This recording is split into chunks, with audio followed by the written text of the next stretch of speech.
많은 사람들이 인생을 바꾸고 싶다고 말하지만 그런데 정말 중요한 이것을 바꾸지 않죠.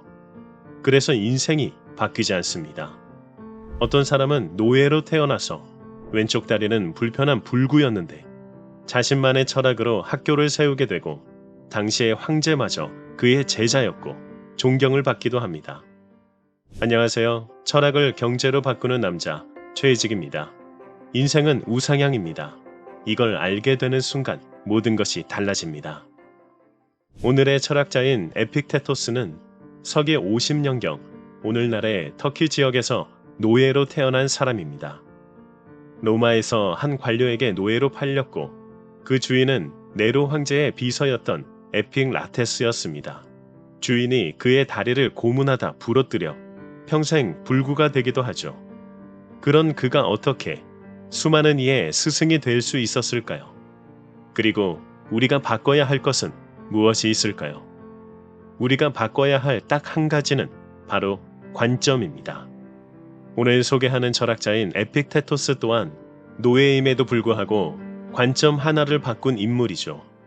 오늘 소개하는 책을 통해 관점을 바꾸면 세상이 어떻게 달라질 수 있는지, 그리고 돈마저 어떻게 더 들어올 수 있는지 알게 될 수 있습니다.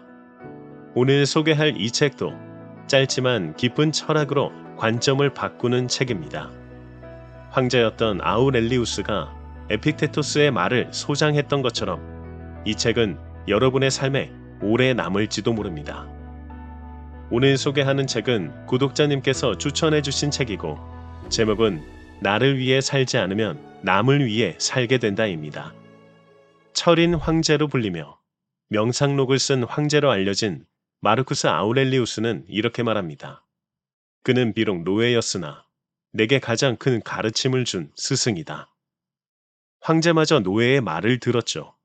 노예 신분임에도 에픽테토스는 철학에 대한 갈망이 있었고 로마의 유명 철학자 무소니우스 루푸스의 수업을 엿듣게 되었습니다. 이때부터 그는 스토아 학파의 철학자로 성장하게 됩니다. 그렇게 황제까지 반하게 만든 그는 이렇게 말합니다. 통제할 수 없는 것을 통제하려고 하지 마라. 만일 통제할 수 없는 일이라면 그건 당신에게 무가치한 것이다. 라고 단언할 수 있어야 한다.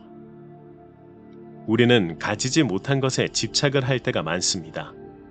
그리고 자기계발에서는 이렇게 계속 말합니다. 한계를 긋지 말라고요. 도대체 어디를 따라야 하는지 도통 모를 때가 있습니다. 이럴 때도 관점을 바꿔야 합니다. 저는 이렇게 관점을 바꿉니다. 자신의 영역 안에서는 한계가 없음이 맞지만 자신의 영역 밖에서는 물질적 세상이기에 한계가 있을 수밖에 없다. 그래서 자신의 영역이 무엇인지를 잘 알아야 하죠. 자신의 재능으로 할 수 없는 일이면 그것을 가지려고 하지 말라는 에픽테토스의 말입니다. 즉 자신을 알아가는 관점을 가질 필요가 반드시 있는 거죠. 잠시 책을 그대로 읽어드릴게요. 욕망은 당신이 원하는 것을 이루도록 충동하는 마음이고 혐오는 당신이 싫어하는 것을 피하도록 이끄는 마음이다. 원하는 것을 이루지 못하면 실망스럽고 싫어하는 대상을 피하지 못하면 불행해진다.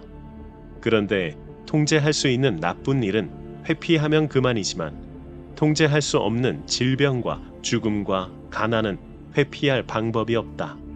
그러므로 우리는 통제할 수 없는 일들에 대한 혐오를 거두고 통제할 수 있는 일들을 바꾸기 위해 노력해야 한다. 이를 위해 통제할 수 없는 것에 대한 욕망을 버려야 한다. 통제 불가능한 것을 욕망하는 사람은 좌절할 수밖에 없고 결국 욕망의 먹잇감이 되어 통제 가능한 것들마저 얻지 못하게 된다. 따라서 무언가를 욕망하거나 혐오할 때는 품격과 분별, 절제를 잃지 말아야 한다. 언뜻 보면 욕심 부리지 말라는 것처럼 보이지만 사실 그렇지 않습니다. 자신이 통제할 수 있는 영역에서는 할 수 있음도 제시합니다. 통제할 수 없는 것에 매달려서 통제하려고 하지 말고 통제할 수 있는 영역에 있는 것, 즉 본인이 현재 가지고 있는 것에 집중을 하라는 겁니다.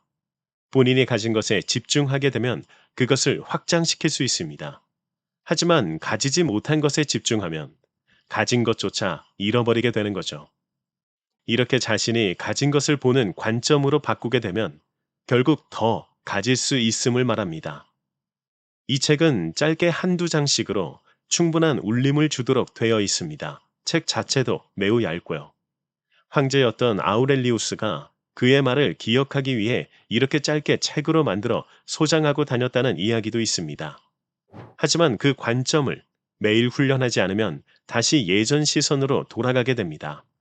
그래서 우리는 때로 관점을 지켜줄 조력자가 필요합니다. 만약 여러분의 삶에 이 책처럼 숨은 조력자가 있다면 어떨까요? 성공한 사람들의 대부분은 숨은 조력자가 있었습니다. 저와 노들 출판사는 여러분의 숨은 조력자가 되기 위해 매일 동기부여를 할 수 있는 서비스를 런칭하였습니다. 데일리 모티브 카카오톡 채널만 추가하시면 7월 15일까지 무료로 동기부여 메시지를 보내드리며 16일부터는 100일간 하루 100원으로 서비스를 이어갈 수 있습니다. 현재 얼리버드 이벤트로 반값인 50원에 진행 중이며 톡스토어에 친구에게 알리기를 하시면 하루 20원까지 할인 가능합니다. 관점은 그냥 바뀌지 않습니다. 조력자가 필요합니다. 한편 에픽테토스는 이렇게도 말합니다. 우리가 느끼는 불안은 대상 자체가 아닌 대상을 바라보는 관점에서 비롯된다. 그러므로 우리는 갈등과 억압과 슬픔을 마주하더라도 다른 사람과 시비를 따지기보다 나 자신과 스스로의 관점을 돌아보아야 한다. 배움이 없는 사람은 자신의 불행으로 타인을 비난한다. 배움이 부족한 사람은 불행의 원인으로 자신을 지목한다. 배움이 충만한 사람은 자신과 타인 누구도 비난하지 않는다. 어떤 특별한 상황에서 아마도 모든 사람이 서로 다른 감정을 느끼게 됩니다. 상황은 같은데도 말이죠. 그건 자신이 가진 경험과 관점에 의해 다른 감정을 가지게 됨을 증명하는 겁니다. 장미를 봐도 모두 다르게 느끼는 것처럼 말이죠. 누구는 아름답게, 누구는 가시의 아픔을. 이도 관점에 대해서 말해주고 있죠. 그리고 에픽테토스는 또 배움에 대해서 말합니다. 이는 알고 있어야 알아차릴 수 있음을 말하는데요. 우리가 모르는 상황에서는 기존의 생각에 반응해서 자동 반사적으로 상황을 해석하거나 대응하게 됩니다. 즉 알미라는 것은 상황에 직면했을 때 기존의 생각과 다르게 생각할 수 있는 알아차리는 기초가 되고 그 상황에서 배움이 부족하면 자신의 탓만 하는 선택을 하고 배움이 충만하면 남과 자신 모두 비난하지 않을 수 있다고 말하고 있습니다. 이건 모두를 위한 다른 선택을 할 수 있는 틈을 말하는 거죠. 그 틈에는 무한한 가능성이 있습니다. 우리가 기존의 생각과 다르게 다른 선택으로 행동을 하게 되면 그 순간 미래는 변하게 됩니다. 그렇다면 우리는 그 틈을 순간순간 잘 들여다볼 수 있는 상태를 만들면 좋은데요. 에피테토스는 또 해답을 제시합니다. 문제를 마주할 때마다 내면을 관찰하라. 인생에서 발생하는 뜻밖의 문제를 마주할 때마다 자신의 내면을 들여다보고 그 상황을 타개할 자신의 능력이 무엇인지 자문하라. 매혹적인 이성을 만나면 자제력이라는 능력이 발현되어야 하고 마음에 고통을 당하면 인내라는 능력이 발현되어야 하며 상대의 터무니없는 비난을 마주하면 관용이라는 능력이 발현되어야 한다. 이런 자세로 삶을 대할 때 삶의 어떠한 사건도 당신을 지배하지 못할 것이다. 이처럼 짧은 문장 안에서 큰 깨우침을 주는 문장들로 가득한 책입니다. 회원 전용에서는 이를 오디오북처럼 들으실 수 있게 준비할 예정입니다. 한편 에피테토스의 말을 더 이어가 보도록 하겠습니다. 더 나은 사람이 되고자 한다면 이런 생각은 하지 마라. 이 일을 하지 않으면 나는 성공하지 못할 거야. 아랫사람의 잘못을 지적하지 않으면 그는 쓸모없는 인간이 될 거야. 근심 속에서 풍족하게 사느니 마음 편히 굶는 편이 낫고 아랫사람이 쓸모없는 인간이 되는 것이 당신의 걱정으로 불행한 것보다 낫다. 그러므로 사소한 일에서부터 관점을 바꾸어 보라. 저는 인터뷰할 때도 한 말이 있는데요. 뭔가를 우주에 요청하거나 요구하면 항상 시련이 생겼습니다. 이는 평정심이 뒤틀린 결과겠죠. 하지만 이렇게 생각할 수도 있습니다. 그 시련은 얼굴을 달리해서 온 기회가 될 수 있다고요. 만약 자신에게 이렇게 질문을 했다고 가정해보죠. 내가 10개월 안에 10억을 벌 수 있을까? 자신에게 질문을 해본 적이 없다면 한번 해보시길 적극 추천합니다.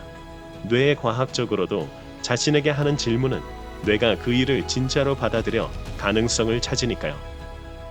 단지 질문만 저렇게 했을 뿐인데 친구와 말다툼이 벌어진다거나 혹은 돈이 나갈 일이 생긴다거나 혹은 아끼던 물건이 부서지는 일 등이 생길 수 있습니다. 보통 이러면 안 되는 신호로 받아들이죠. 하지만 이건 되는 신호입니다. 이때 마음을 어떻게 쓰느냐에 따라 되는가 안 되는가 차이가 생깁니다.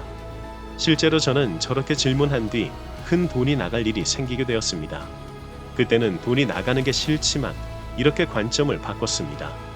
그 돈은 10억을 벌기 위한 투잡이다. 그랬더니 일어난 일은 인터뷰로 인해 책이 더 많이 팔렸고 구독자 수도 증가하고 마인드무비도 많이 신청하셨으며 조회수도 늘어났습니다. 결국 나간 돈만큼 회수가 되었죠. 그냥 우연하냐? 이렇게 생각하실 수도 있습니다. 하지만 인터뷰를 했다고 해서 이런 결과를 얻는 게 당연한 것은 아닙니다. 인터뷰에 조회수가 낮을 수도 있고 파생 효과가 나지 않을 수도 있었죠. 저는 이게 제가 스스로 한 질문에 시련을 이긴 결과라 봅니다. 질문은 관점을 바꾸고 관점은 결국 당신의 행동을 바꿉니다. 행동이 바뀌면 결과가 바뀌죠. 그리고 이건 곧 제 질문이 실제로 된다는 신호가 되겠죠. 이렇게 불행도 행운으로 바꿔버릴 수 있습니다. 에픽테토스가 말한 것처럼 불행이 올 때는 내면을 보는 겁니다. 관점을 바꾸어 보는 겁니다. 그럼 세상은 사실 내가 가질 수 있는 것으로 가득 차 있다는 걸 보게 됩니다. 결국 우리가 바꿔야 할 단 한 가지, 바로 관점입니다. 관점이 바뀌면 미래가 바뀝니다.